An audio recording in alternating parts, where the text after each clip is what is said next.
The silence in the living room was a living thing. A thick, suffocating blanket woven from years of unspoken resentments and my own willful blindness. It pressed down on me, making the air feel heavy and scarce. My son, David, stood by the mantelpiece, his back to me, tracing the grain of the oak with a finger. He couldn't look at me, and that, more than anything, was the first tremor before the earthquake. His wife, Tammy, sat primly on the edge of the floral sofa, the one my late husband, Robert, and I had picked out together 4 decades ago. Her hands were clasped in her lap, a portrait of false composure, but her eyes, sharp and predatory, were fixed on my face. They were the eyes of a hunter that knew its prey was cornered. I had felt their calculating gaze on me for years, sweeping over my home, my possessions, my very existence, as if taking inventory for a future they were planning without me. "Mom, we need to talk," David finally murmured, his voice muffled by the fireplace he refused to face. The words were a cliché, a tired opening line for a scene I never imagined I would be starring in. I was Marilyn Wright, 74 years old, a woman who had built her life on the bedrock of sacrifice and unconditional love. This house, every brick laid, every rosebush planted in the garden, was a testament to that love. It was the sanctuary Robert and I had created, the legacy we intended to leave for our only child. But looking at the rigid set of his shoulders, the way he held himself as if bracing for an impact he was about to cause, I felt the first chill of a profound and terrible understanding. The sanctuary was about to be violated. Tammy cleared her throat, a small bird-like sound that cut through the tension. "What David is trying to say, Marilyn," she began, her voice dripping with a syrupy condescension that always set my teeth on edge, "is that we've had a wonderful development. My family, my parents, and my sister with her husband and their 2 little ones, they're all moving to the city. It's a fantastic opportunity for them, but housing is just so tight right now." She paused, letting the implication hang in the air like a foul odor. I remained silent, my hands gripping the worn arms of my favorite armchair, the fabric of familiar comfort against a suddenly alien world. I had heard this tone from her before, the preamble to a request that was always framed as an opportunity but felt like a demand. It was the voice she used when she wanted me to pay for a new car, a lavish vacation, or a designer handbag she simply couldn't live without. I waited for David to turn, to be the one to tell me whatever this was. He was my son, my blood, the baby I had held and the boy I had raised. But he remained a statue, a coward hiding behind his wife's ambition. It was Tammy who delivered the final devastating blow. They need a place to stay, of course. A big place for all of them to be comfortable while they get on their feet. And since this house is so large, and you're just one person, she smiled then, a tight, triumphant little slash of red lipstick. "It just makes perfect sense," the silence returned, heavier this time, charged with the weight of her unspoken conclusion. I looked from her smug face to my son's back, my heart beginning a slow, painful drumbeat against my ribs. I knew what was coming, but a part of my mind, the foolish maternal part that had excused a lifetime of his selfishness, refused to accept it. He would not. He could not. Finally he turned. His face was pale, his eyes skittering away from mine, unable to meet my gaze. The weakness in him was a chasm, and I saw with sickening clarity that his wife had filled it completely with her own steel and avarice. "My wife's family will live here now," David said, the words coming out in a flat, rehearsed monotone. "So you need to get out, get out." The 2 words echoed in the cavernous space that had just opened up inside my chest. They were not a request. They were a command, an eviction notice delivered by my own flesh and blood. The shock was a physical force, a punch to the gut that stole my breath and made the room tilt. The floral pattern on the sofa swam before my eyes, the familiar scent of lemon polish and old books suddenly sharp and nauseating. I felt the blood drain from my face, a cold tide receding, leaving me numb and hollowed out. This was not a conversation. It was a verdict. I was being disposed of. My voice, when I found it, was a dry whisper, a rustle of dead leaves. Where? Where will I go? It was a genuine question, born of pure, unadulterated shock. My entire world, my past, my present, my presumed future, was contained within these 4 walls. Outside of them I was untethered, a ghost. David scoffed, a bitter, ugly sound. The stranger wearing my son's face finally looked directly at me, And there was no love there, no regret, only a cold, hard impatience. He wanted this to be over. He wanted me gone. "I don't know, Mom," he said, his voice laced with an irritation so profound it was almost casual. "Go to a nursing home. Go to your sisters. Go to hell for all I care, go to hell." And in that moment something inside me broke. It was not a loud shattering collapse, but a quiet clean snap, like a frozen branch breaking under pressure. The part of me that had loved him unconditionally, the part that had made excuses for him, the part that had believed in his inherent goodness despite all evidence to the contrary, it simply ceased to exist. The pain was immense, a white-hot agony that should have brought me to my knees. But it didn't. Instead, the heat of it began to forge something new in the ruins. Coldness. Clarity. A resolve as hard and unyielding as granite. A strange small smile touched my lips. It must have been a terrifying sight, for I saw Tammy flinch, her mask of composure slipping for just a second. David, too, looked momentarily confused, as if he had expected tears, pleading, a hysterical outburst. He had expected the weak, accommodating mother he had known his entire life. He did not recognize the woman who now stood before him. I did not fully recognize her myself. "All right, David," I said, my voice eerily calm and steady. I pushed myself up from the armchair, my movements deliberate, my spine straight. I did not look at them again. I simply turned and walked toward the hallway, each step firm on the hardwood floors that my Robert had laid with his own 2 hands. I left them standing in the silence, my smile a silent promise of a reckoning they could not possibly comprehend. They had mistaken my love for weakness. They were about to learn how strong my love had made me. Upstairs, in the quiet sanctuary of my bedroom, the numbness held. I moved with a strange, detached efficiency like a machine performing a programmed task. I pulled a small suitcase from the top of the wardrobe, the scent of lavender and cedar wafting out, a ghost of a peaceful past. I did not cry. The grief was a solid, indigestible mass in my throat, too large for tears to dissolve. It was a physical presence, a cold stone where my heart used to be. My hands moved automatically, folding sweaters, selecting toiletries, choosing the practical and necessary over the sentimental. But my mind was a raging torrent. How could I have been so blind? The question hammered at me, a relentless, punishing rhythm.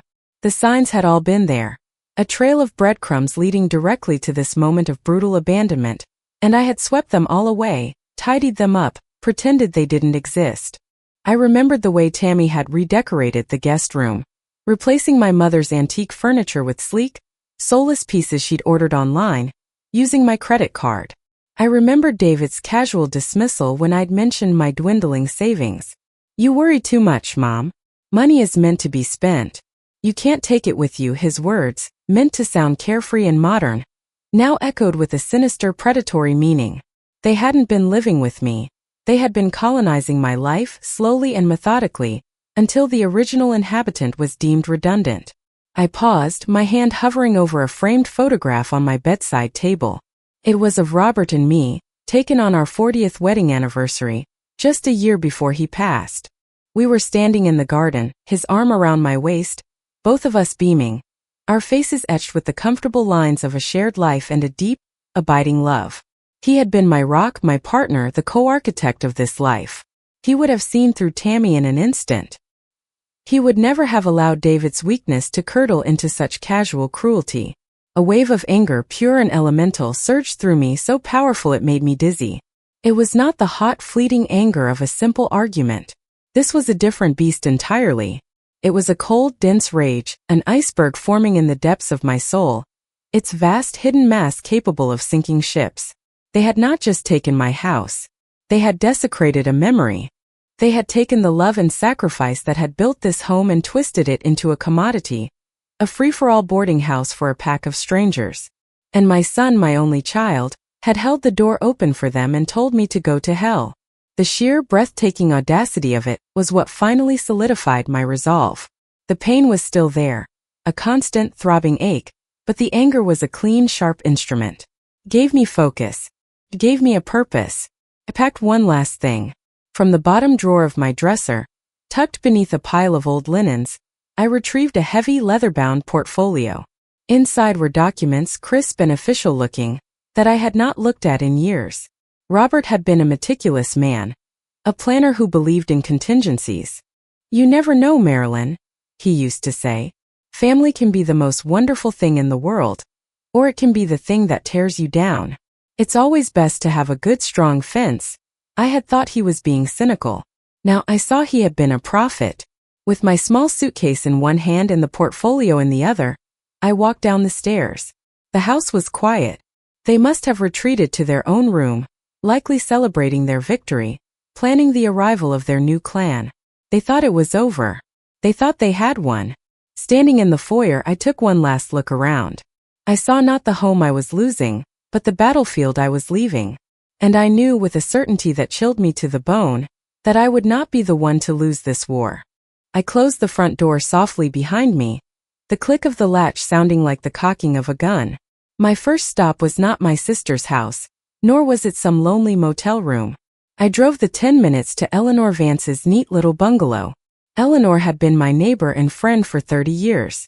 She was a retired legal secretary, a sharp, no-nonsense woman with a mind like a steel trap and a deep-seated intolerance for fools. She had watched David grow up, and I had often seen a flicker of disapproval in her eyes when she observed his interactions with me, a look I had always chosen to ignore. She opened the door before I even knocked, her expression a mixture of concern and grim expectation. "I saw the light on late. Figured something was wrong," she said, hurting me inside. "Tea or something stronger?" "Something stronger," I said, my voice cracking for the first time. As she poured 2 generous glasses of brandy, I laid it all out. The conversation, the demand, the final cruel dismissal. I spoke in a flat, emotionless voice, recounting the facts as if they had happened to someone else. Eleanor listened without interruption, her gaze fixed on me, her expression hardening with every word I spoke. When I finished, she took a long sip of her brandy and set the glass down with a decisive click. "The little monsters," she said, not as a question but as a statement of fact. "Marilyn, I am so sorry you had to go through that. But I am not surprised. I have watched that boy take and take from you his entire life, and that wife of his has the morals of an alley cat. I've been waiting for years for you to see them for what they are." Her words, harsh as they were a balm. They were validation. I had not been crazy. I had not been imagining the slights, the disrespect, the endless, grasping entitlement. Eleanor's clear-eyed assessment cut through the fog of my maternal denial. She refilled my glass. "So, the question is not why did this happen? The question is, what are you going to do about it? Crying in a corner is not an option. Not for you." It was then that I placed the leather portfolio on her coffee table. "Robert was a very careful man," I said, my voice gaining strength. "He never fully trusted David's judgment, even when he was a boy. He said David had a hole in his character where a spine was supposed to be." I opened the portfolio. "He set up a family trust years ago. The right family trust. This house, the savings, the investments, they aren't in my name. They're owned by the trust." Eleanor leaned forward, her eyes gleaming with professional interest as she scanned the top page. "And who," she asked, a slow smile spreading across her face, "is the trustee?"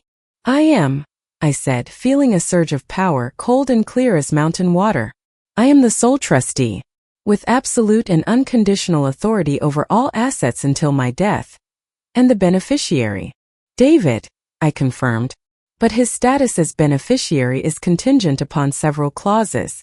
One of them," Robert insisted on it, "explicitly states that the beneficiary must ensure the physical, emotional, and financial well-being of the trustee. It specifies that any action deemed to constitute gross misconduct, neglect, or abuse towards the trustee results in the immediate and irrevocable termination of all beneficiary rights." Eleanor let out a low whistle. She picked up the document, reading the clause for herself. Then she looked at me, and her smile was no longer just a smile. It was the grin of a seasoned strategist who has just been handed the perfect weapon. "Marilyn Wright," she said, her voice full of admiration. "Your dear departed Robert was not just a prophet. He was a goddamn genius." "Go to hell," he said. "Oh, we can do much, much better than that." The next morning, Eleanor had me in the office of a man named Mr. Thompson, a lawyer who specialized in estate and elder law. He was a calm, silver-haired man with kind eyes that sharpened with professional focus as I recounted my story and presented him with the trust documents. He read through them carefully, nodding to himself, his pen making small, precise notes on a legal pad. "This is an exceptionally well-drafted document, Mrs. Wright," he said finally, looking at me over the rim of his glasses. "Your husband was either very prescient or very cautious." "He was both," I replied. "Indeed," Mr. Thompson continued. "Your son's actions constitute a flagrant and unequivocal breach of his fiduciary duty as a conditional beneficiary. Kicking the sole trustee out of the primary residence of the trust and telling her to, and I quote, go to hell, is about as clear a case of gross misconduct as I have ever seen. You are well within your rights to take immediate and decisive action. The plan we formulated was simple, elegant, and utterly devastating. It was not born of spite, I told myself, though a part of me thrilled at the thought of their impending shock. It was a matter of justice. It was a matter of survival. It was the act of a woman reclaiming her life from the predators she had mistaken for family. Mr. Thompson's office went to work with quiet efficiency. Phone calls were made. Faxes were sent. A series of events was set in motion. A line of dominoes perfectly arranged, waiting for the final gentle push. My part was to remain silent. I stayed with Eleanor using her guest room. I did not answer the calls that eventually started coming from David, first one, then a series of them, growing more frequent and frantic. I did not respond to the texts, which I imagined evolved from confusion to annoyance and then to anger. Let them wonder. Let them stew in the juices of their own arrogance, believing I was off somewhere, weeping and broken, a pathetic old woman with nowhere to go. Let them enjoy their final hours of blissful ignorance in my house. On the day before Tammy's family was due to arrive, I allowed myself one small proactive step. I called a locksmith I had used for years, a reliable man named George. I explained that I was the owner of the property and that I had a security concern. He met me at the house while David and Tammy were out, likely buying new things with my money to impress their incoming relatives. In less than an hour, every lock on every door was changed. The new keys felt solid and heavy in my palm, a tangible symbol of my reclaimed control. That evening, David's call finally came through to Eleanor's landline, as he'd evidently exhausted my cell. Eleanor answered, putting him on speakerphone as we had agreed. "Eleanor? Is my mother there?" he demanded, his voice tight with irritation. "She is, David," Eleanor replied in her iciest tone. "She's quite comfortable." "Well, can you put her on? Her key doesn't work. Tammy and I are locked out of our own house." Our own house. The delusion was breathtaking. "I'm afraid that's not possible, David," Eleanor said smoothly. "And just for the record, it is not, nor has it ever been, your house. I suggest you find alternative accommodations for the evening. I believe there's a reasonably priced motel down by the highway." She hung up before he could respond. I felt a tremor of something that might have been guilt, but I crushed it. This was the consequence of his own actions. He had sown the wind, and the whirlwind he was about to reap was of his own making. The next day dawned bright and clear, a beautiful crisp autumn morning. It felt like the world was holding its breath. Eleanor and I sat on her front porch, which had a perfect, unobstructed view of my house across the street. We had a pot of fresh coffee, a plate of scones, and a pair of binoculars, though they were hardly necessary. We had front row seats for the final act of the tragedy, or, from my perspective, the comedy. Right on schedule, a large U-Haul truck rumbled down our quiet suburban street, groaning under the weight of one family's worldly possessions and another's colossal sense of entitlement. It pulled up to the curb in front of my house. A minivan followed, disgorging Tammy's sister, her husband, and their two screaming children. Finally, a sedan pulled in behind them, and Tammy's parents emerged, beaming with pride, looking at my home as if they were royalty arriving at their new castle. David and Tammy were already on the lawn, having apparently spent the night in their car. They looked disheveled and furious, but they plastered on bright, welcoming smiles as their family descended. There were hugs and triumphant shouts. Tammy, ever the gracious hostess, gestured grandly toward the front door. "Welcome home," she announced, her voice carrying across the street to us. The procession moved toward the porch. David, looking profoundly uncomfortable, fumbled with the old key, the one that no longer worked. He tried it, jiggled it, and then tried to force it. Nothing. Tammy shoved him aside, trying her own key with the same result. The festive mood began to curdle. Her parents exchanged confused glances. Her brother-in-law, a large, impatient-looking man, stepped forward. "What's the problem?" "Just open the door." "The old bat must have changed the locks," David muttered, just loud enough for us to hear. "She's playing some kind of game." "Well, play it back," Tammy shrieked, her voice losing its composure and taking on a shrill, panicked edge. "Break it down. It's our house." And that was the cue. As if summoned by her own greed, a sleek black car pulled up silently to the curb. A man in a sharp, dark suit emerged. It was Mr. Jacobson, a junior partner from Mr. Thompson's firm. He walked calmly up the driveway carrying a briefcase. "David Wright?" he asked, his voice polite but firm. David, startled, nodded dumbly. "I'm here on behalf of the Wright Family Trust," Mr. Jacobson said, his voice projecting clearly for the benefit of the assembled audience, which now included several other curious neighbors who had emerged onto their own porches. He opened his briefcase and produced a thick envelope. "I have been instructed to serve you with this." He handed the envelope to David. "It is a formal notice of the termination of your status as a beneficiary of the trust, due to violations of the trustee care clauses outlined in the founding document. It is also a legally binding cease and desist order, requiring you to immediately vacate the premises of this property, which is an asset of the aforementioned trust.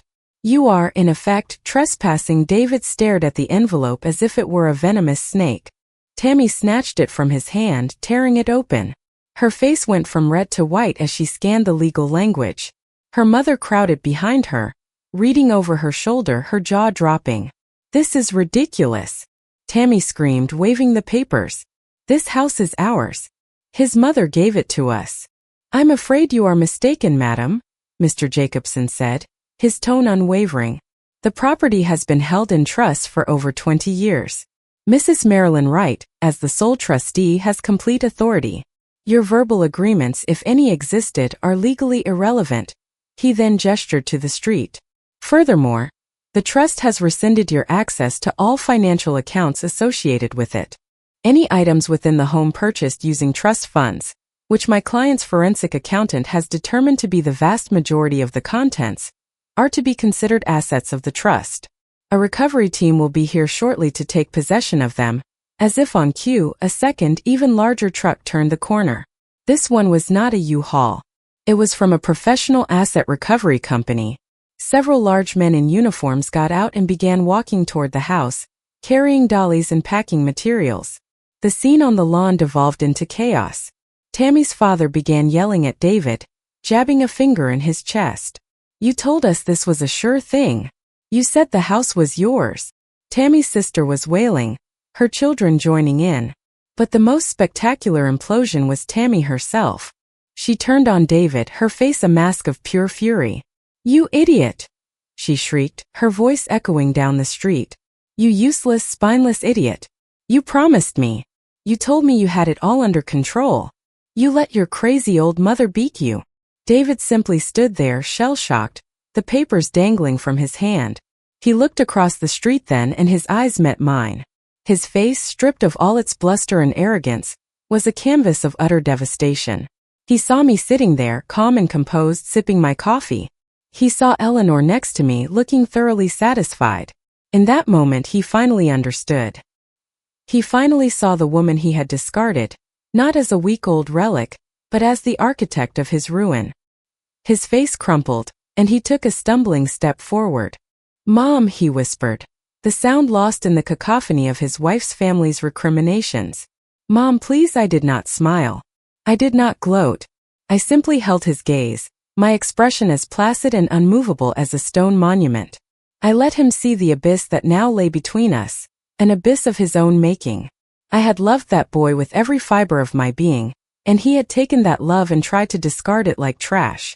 He had told me to go to hell. I had simply arranged for him to experience a little piece of it here on earth. Slowly I stood up. Eleanor gave my hand a squeeze. I walked down her porch steps and got into my car, where my suitcase and the leather portfolio sat on the passenger seat. I started the engine and pulled away from the curb, not looking back at the wreckage of their lives unfolding on my front lawn. The rearview mirror showed a tableau of greed and entitlement collapsing under its own weight. It was a sordid, ugly scene, and I felt nothing but a profound, cleansing sense of release. I was free. I sold the house. The trust, as Robert had intended, was there to provide for my well-being, and living in a place so tainted by betrayal was no longer conducive to that. The proceeds from the sale, combined with the other trust assets, left me more than comfortable. I bought a beautiful sun-drenched condominium in a community by the sea 2 hours down the coast and a world away from my old life. The air was clean and salty, and the sound of the ocean was a constant, soothing presence. I had a small balcony where I grew potted herbs and flowers, and I could watch the dolphins play in the surf in the mornings. The silence in my new home was different. It was not the heavy, oppressive silence of unspoken things.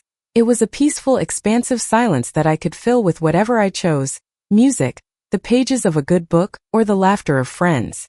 I reconnected with my sister, who was overjoyed to have me back in her life. She told me that David had pushed her and her family away for years, at Tammy's insistence.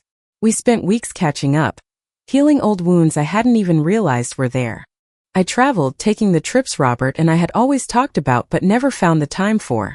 I saw the grand canals of Venice, the rolling green hills of Ireland, and the vibrant markets of Marrakesh. With every new experience, the shadow of my old life grew smaller and fainter. I heard scraps of news about David through the family grapevine, though I never asked for them. Tammy had divorced him almost immediately, taking what little he had left. Her family, of course, wanted nothing to do with the man who had failed to deliver their promised kingdom. Last I heard, David was living in a cramped apartment above a laundromat, working 2 low-wage jobs to make ends meet. He had tried to contact me a few times in the beginning, desperate, pleading voicemails left on my sister's phone. I never listened to them. There was nothing he could say that could bridge the chasm he had created. Some betrayals are so absolute that they sever the cord of love completely, leaving no path back. My greatest discovery in my new life was myself. For 50 years I had been a wife and a mother. My identity had been so intertwined with caring for others that I had forgotten who Marilyn Wright was on her own. I found her again in the quiet moments, in the challenges of navigating a new city, in the joy of making new friends who knew me only as I was now. A strong, independent woman with a quick laugh and a story to tell. I learned that my capacity for love had not been diminished by David's betrayal. It had simply been redirected. I poured it into my community, into my friendships, and most importantly back into myself. The foundation of my life had not been the house Robert and I built with bricks and mortar. The foundation had been me. And once I realized that, I understood that I could build a happy life anywhere. Sometimes I think about that final, terrible conversation. I think about the coldness in my son's eyes, the casual cruelty of his words. The pain of it is no longer a sharp, open wound but a faded scar, a reminder of a battle I fought and won. He told me to get out and I did. I got out of a toxic situation. I got out from under the weight of his entitlement. I got out of the prison of my own making, where I believed my worth was measured only by what I could give to him. He sent me away, and in doing so he set me free. It was the greatest, albeit unintentional, gift he ever gave me. What would you have done if you were in my place? Sometimes I wonder if there was another way, a gentler path. But then I remember his face and I know I did the only thing I could. I chose to save myself. I would love to hear your thoughts in the comments below. Let me know where in the world you are listening to my story from. It brings me joy to know how far it has traveled. Your support helps me share these important life lessons with more people. If my journey has resonated with you, please consider liking this video and subscribing to my channel. For those who are able, using the Super Thanks feature is a wonderful way to help me continue bringing you these stories. There are many other stories waiting for you. With heartfelt greetings. Until next time.